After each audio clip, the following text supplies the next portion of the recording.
دیکھیے 3 پرابلمز ایسے ہیں انسانی تمدن کے جن کا کوئی حل انسان نہیں کر سکتا۔ سب سے پہلا مسئلہ، سب سے پرانا مسئلہ، ابدی مسئلہ ہمیشہ سے ہے جب سے انسان ہے، عورت اور مرد کے حقوق و اختیارات میں کیا تقسیم ہونی چاہیے۔ آپ کو معلوم ہے افراط و تفریط، یا تو عورت کو ملکیت بنا دیا گیا، جیسے بھیڑ بکری جو ہے آپ کے کھوٹے سے باندھ رکھی ہے، ایسے ایک عورت بھی باندھی ہوئی ہے، وہ آپ کی ملکیت ہے، اس کے کوئی حقوق نہیں ہے، اس کا کوئی لیگل سٹیٹس نہیں، اس کا کوئی تشخص نہیں، کوئی ہے ہی نہیں۔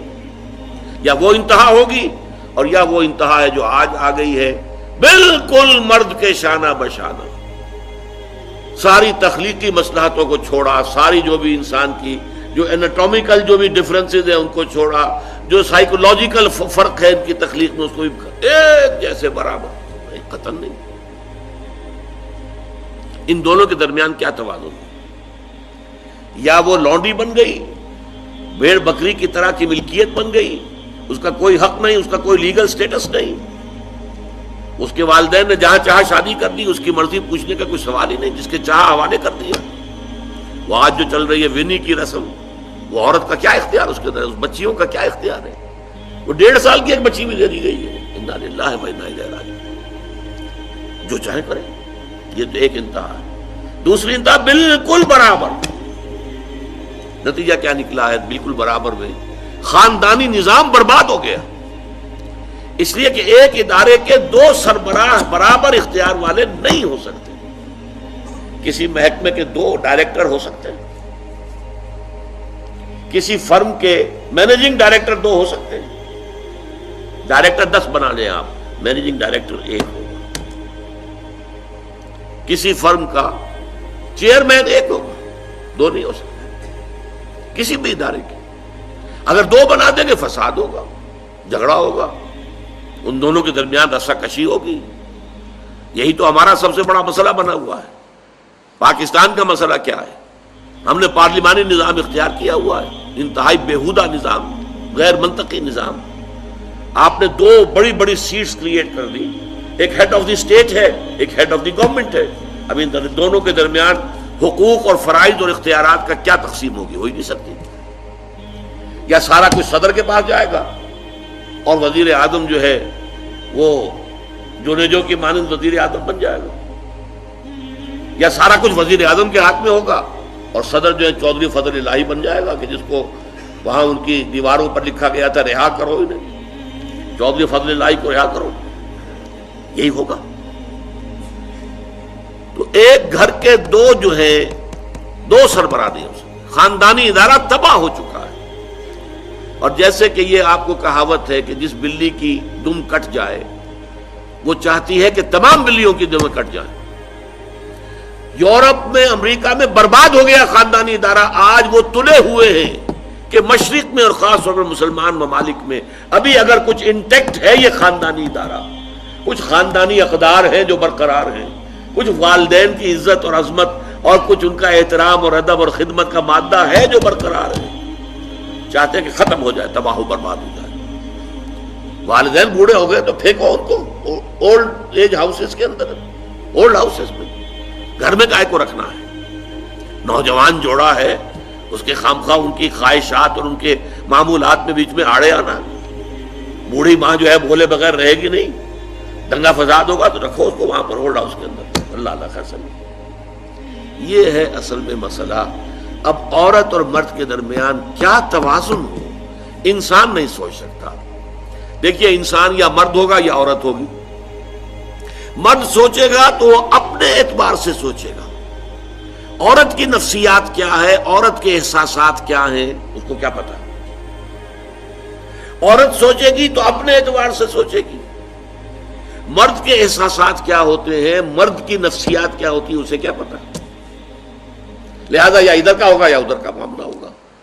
ایک ہی ذات دے سکتی ہے آپ کو نظام، جو مرد کی بھی خالق ہے عورت کی بھی خالق ہے، اسی نے بنایا دونوں کو، اور دونوں ہی اس کے لیے اولاد کے مانند ہیں۔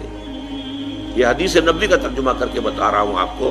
حضور نے فرمایا الخلق عیال اللہ، یہ خلق جو ہے مخلوق ہے، یہ اللہ کے کلبے کے مانند ہے۔ تو مرد بھی اللہ کے اس کنبے میں شامل ہے، عورتیں بھی شامل ہیں. اس نے نظام دیا، شادی بیاہ کے یہ قوانین ہونے چاہیے، طلاق وغیرہ کا یہ مسئلہ ہونا چاہیے. یہ سارا ضابطہ جو دیا ہے وہ اس لیے دیا ہے کہ یہ انسان اپنے ذہن سے نہیں سوچ سکتا. آج تباہی آ گئی ہے مغرب کے اندر، شادی کرنا ہی نہیں چاہتے. We are living together. شادی کریں گے تو نتیجہ پتہ ہے کیا نکلتا ہے؟ آپ نے اپنی بیوی کو طلاق دی، سب سے پہلے تو یہ کہ آدھی پوری آپ کی جو ملکیت ہے اس کا آدھا حصہ دے دیجیے اسے. نمبر 2، گھر اگر آپ کا اپنا ہے تو اس میں بیوی رہے گی، آپ نکل جائیے یہاں سے. کوئی مرد اس کو قبول کرنے کو تیار نہیں تو وہ شادی کرتا ہی نہیں. اور عورت کی ضرورت ہے، لہذا عورت بغیر شادی کیے بھی اس کے ساتھ رہتی ہے، بچے پیدا کرتی ہے. بٹ وداؤٹ میرج، جو بچے پیدا ہو رہے ہیں حرامی بچے. تو پچھلے سال صدر کلنٹن نے کیا کہا تھا؟ اس کا جو اپنا خطاب تھا نیو ایئرز ڈے کا، وہ خطاب کیا تھا؟ ان قریب ہماری قوم، امریکن قوم کی اکثریت حرام زادوں پر مشتمل ہوگی. یہ حرام زادہ ترجمہ کیا ہے میں نے، بورن وداؤٹ ویڈ لاک، شادی کے بندھن کے بغیر پیدا ہونے والے. اسی کو ہم حرامی کہتے ہیں، حرام زادے کہتے ہیں. اور کس کو کہتے ہیں؟ اچھا، دوسرا مسئلہ، پہلا مسئلہ تو یہی ہے، پرانا بہت ہے، قدیم ہے. دوسرا مسئلہ، ایک ریاست ہے، ایک نظام ہے، اس کے کچھ اختیارات اور حقوق ہونے چاہیے. ایک عوام ہے، ان کے کچھ اختیارات ہونے چاہیے. عوام چاہیں گے زیادہ سے زیادہ آزادی ہمیں ملے، ریاست چاہے گی زیادہ سے زیادہ اختیار ہمارے ہاتھ میں ہو. اب جو کچھ ہو رہا ہے ترمیمات کے ضمن میں، کیا ہو رہا ہے؟ ایک طرف جو ہے مشرف صاحب چاہتے ہیں زیادہ سے زیادہ اور طویل سے طویل میرا دور اقتدار ہو اور اختیارات جو ہے میرے ہاتھ میں آ جائیں، گھنٹہ گھر بن جاؤں میں فیصلہ بات کروں. ساری کوشش ان کی ہے. اور یہ ARD وغیرہ کیا کر رہی ہے؟ نہیں، حقوق عوام کے ہاتھ میں آنے چاہیے. اب اس میں بھی توازن کیا ہو؟ یا ٹوٹلیٹیرین سٹیٹ وجود میں آ جاتی ہے جو رشیا میں تھی، USSR میں تھی، عوام کے کوئی حقوق نہیں، no freedom of speech, no freedom of association. نہ تم اپنے خیالات کا اظہار کر سکتے ہو، نہ تم کو جماعت بنا سکتے ہو. یہ نظام تھا. کام کرو، ویجز لو، بس اللہ اللہ خیر اللہ. حیوانوں کی طرح پر کہ صرف راتب دے دیا جائے گا، باقی تمہیں کوئی تمہاری ایکسپریشن، کوئی اپنے خیالات کا اظہار، کوئی فریڈم آف ایسوسیشن نہیں. امریکہ دوسری انتہا پر، مادر پدر آزاد. 2 مرد شادی کرنا چاہتے کر لیں، ایک مرد بیوی ہو جائے گا اور ایک مرد شوہر ہو جائے گا. لیگلی قانون کے نزدیک ریکگنائزڈ ہوگا. ایک آزادی کی وہ انتہا. گیز، ہومو سیکشولز، وہ وہاں جلوس نکالتے ہیں، بڑے ٹھاٹ سے نعرے لگاتے ہوئے گزرتے ہیں. وہ ہنستے ہیں، ہم لوگوں پر ہنستے ہیں، یہ پاگل لوگ ہیں جو اس کو ہومو سیکشولیٹی کو بری شے سمجھتے ہیں. اور نیو یارک کا جو میئر ہے وہ لیڈ کرتا ہے پروفیشن. کیوں کرتا ہے؟ اسے اگلا بھی الیکشن لڑنا ہے اور گیز کے ووٹس بہت ہیں. اس سے اندازہ کیجئے کہ کتنی پرسنٹیج وہاں گیز کی ہو چکی ہے، ہومو سیکشولز. یہاں تک کہ طے کر دیا گیا ہے مذہبی میدان میں بھی گیز کو اجازت ہے، وہ پادری بن سکتے ہیں. گیز ہیں، ہومو سیکشولز ہیں. فطرت کے خلاف کام یا وہ آزادی ہے؟ تو کہاں ہے بیلنس؟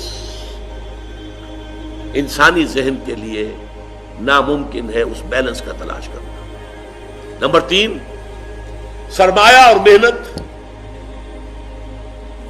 پروڈکشن جو بھی ہوتی ہے 2 چیزوں سے ہوگی.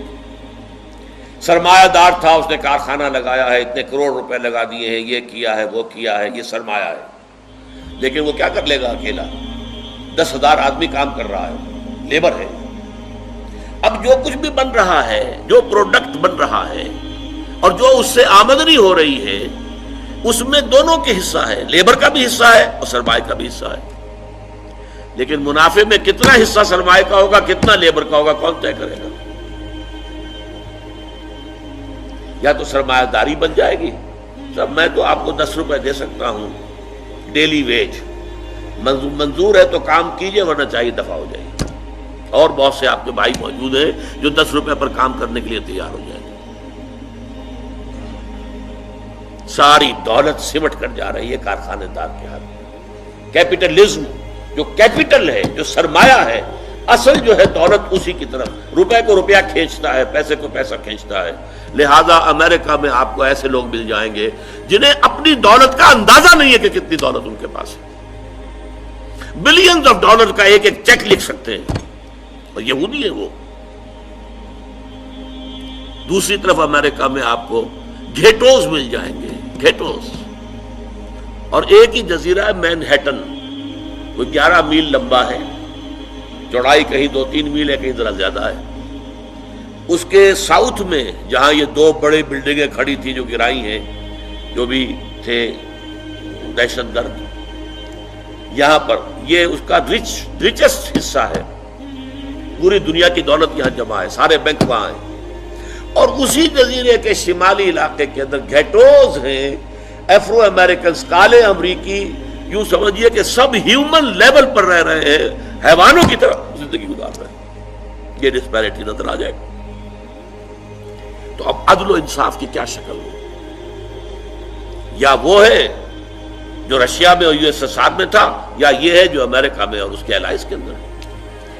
یہ ہے وہ مسئلہ جہاں انسان ہاتھ جوڑ کر، گھٹنے ٹیک کر اللہ سے دعا کرنے پر مجبور ہے، اے اللہ تو نے مجھے فطرت سلیمہ بخشی، اے اللہ تو نے مجھے عقل سلیم سے نوازا، اے اللہ میں نے تجھے پہچان لیا کہ کل شکر اور کل ثنا کا مستحق تو ہی ہے، اے اللہ میں نے تجھے پہچان لیا کہ تو تمام جہانوں کا پروردگار اور مالک ہے، اے اللہ میں نے تجھے پہچان لیا جزا و سزا کے دن کا مالک و مختار مطلق تو ہے، اے اللہ میں نے طے کر لیا ہے تیری ہی بندگی کرتا ہوں اور کروں گا، اور تو ہی سے مدد چاہتا رہوں گا، لیکن اے اللہ میں مجبور ہوں، میری عقل جو ہے میرا ساتھ نہیں دیتی، کروں کیا، چلوں کس راستے پر، کون سے راستے پر؟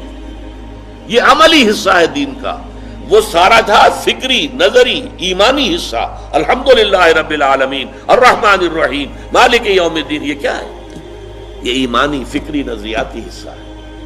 عملی حصہ کیا؟ اہدنا الصراط المستقیم، ہمیں سیدھے راستے کی ہدایت بخش، صراط الذین انعمت علیہم، راستہ ان کا جن پر تیرا انعام ہوا، تیرے پسندیدہ بندے جو ہوئے، غیر المغضوب علیہم، جو مغضوب علیہم نہیں ہوئے، ان پر تیرا غضب نہیں آیا، غصہ نہیں آیا، ولا الضالین، اور نہ ہی وہ سیدھے راستے سے بٹ گئے۔ یہ ہے سورہ فاتحہ کا مقام۔ گویا کہ اصل میں یہاں پر قرآن مجید، اس کے اصل مخاطب کون ہے؟ وہ سلیم الفطرت لوگ، وہ سلیم العقل لوگ، جنہیں قرآن کہیں کہتا ہے الذین یعقلون، کہیں کہتا ہے الذین یفقہون، کہیں کہتا ہے اولو الالباب، ہوش مند لوگ۔ یہ وہ لوگ ہیں کہ قرآن مجید اصل میں ان سے مخاطب ہے، اور وہ خود سفر طے کر کے اللہ کی ذات تک، معرفت خداوندی تک تو پہنچ گئے ہیں، لیکن اب عملی زندگی کے اندر رہنمائی کے لیے درخواست کر رہے ہیں، اہدنا الصراط المستقیم صراط الذین انعمت علیہم غیر المغضوب علیہم ولا الضالین۔ یہی وجہ ہے کہ فوراً سورہ بقرہ شروع ہوتی ہے، الف لام میم ذالک الکتاب لا ریب فیہ ھدی للمتقین، یہ ہدایت ہم تمہیں دے رہے ہیں۔ یہ قرآن جواب ہے اس دعا کا، اہدنا الصراط المستقیم صراط الذین انعمت علیہم غیر المغضوب علیہم ولا الضالین، آمین یا رب العالمین۔